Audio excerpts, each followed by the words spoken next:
92-ից 97 թվականների ընթացքում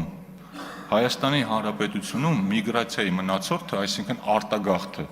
եղել է 565,000 Լևոն Տեր-Պետրոսյանի ժամանակ, Ռոբերտ Քոչարյանի ժամանակ 98-ից 2007 թվականները միգրացիոն մնացորդը եղել է մինուս 251,000, Սերժ Սարգսյանի ժամանակ 2008-ից 2017 թվականը միգրացիոն մնացորդը եղել է մինուս 269,000 մարդ,